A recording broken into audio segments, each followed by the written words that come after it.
नमस्कार दोस्तों। Everest Kento cylinder limited, इसमें 13% का अपमूव हमें देखने को मिला है, बिना किसी न्यूज़ के, बिना किसी कॉर्पोरेट अनाउंसमेंट के, बिना किसी कुछ भी ऐसा हैप्पी कुछ नहीं हुआ है जो प्राइस सेंसिटिव न्यूज़ हो, कुछ हो। तो यही चीज़ है जो इस मूव को डेंजरस भी बनाती है और इंटरेस्टिंग भी। तो थोड़ा सा इसमें देखेंगे कि आने वाले टाइम के लिए स्टॉक इंटरेस्टिंग रहेगा या एक ट्रैप बनेगा। Let's see. तो अभी के लिए थोड़ा सा एनालाइज करते हैं। मार्केट कैप इसका 1300 करोड़ के आसपास का है एंड स्टॉक का पी इंडस्ट्री पी से नीचे है। Growth adjusted P ratio negative है। स्टॉक अभी 50, 200 एंड 100 डीए में तीनों से नीचे ट्रेड करा है, जो कि एक अच्छी बात नहीं है, बट हाँ इसमें बाउंस मिला है अभी। तो लेट्स सी इसका रीज़न क्या हो सकता है, टेक्निकल है क्या है, लेट्स सी। अभी चलते हैं इसके चार्ट पे।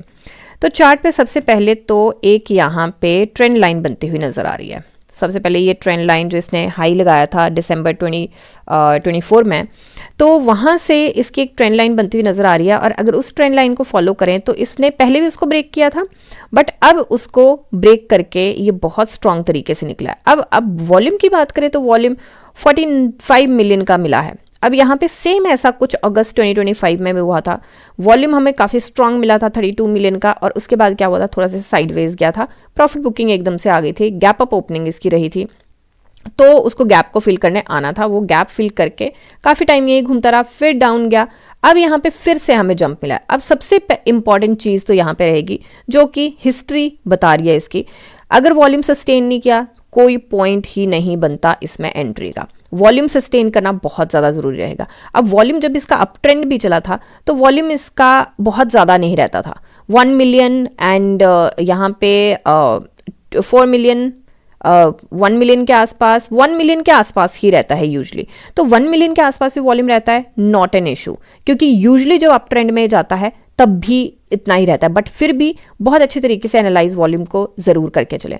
अब यहाँ पे जो रेजिस्टेंस थी बहुत सारी इसके रास्ते में, यहाँ पे देखते हैं उसके फुट स्टेप्स। तो काफ़ी सारी रेजिस्टेंस को इसने ब्रेक किया है, बट जहाँ पे स्टॉक ट्रेड कर रहा है और जहाँ से इसने ब्रेक किया था उस रेजिस्टेंस को, जो इसका पिवट था, पिवट को ब्रेक करने के बाद सस्टेन इसने नीचे किया है। उस रेजिस्टेंस को ब्रेक करके ऊपर सस्टेन नहीं कर पाया है ये। तो ये मेजर इसकी रेजिस्टेंस रहेगी 100 एंड कितने पे है, 115.68 के आसपास की इसकी रेजिस्टेंस है। सबसे पहले इस रेजिस्टेंस को ब्रेक करके ऊपर सस्टेन करता है तो बहुत अच्छी बात है।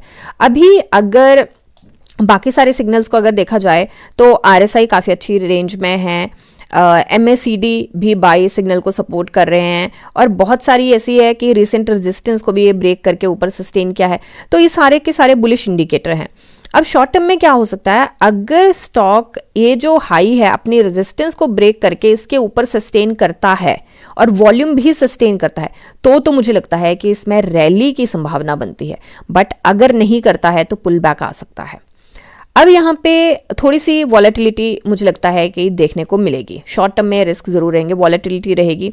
अब फॉल्स ब्रेकआउट है या नहीं है वो तो थोड़ा सा वॉल्यूम के साथ सस्टेन करेगा तब पता चलेगा, नहीं तो ये बुल ट्रैप भी हो सकता है।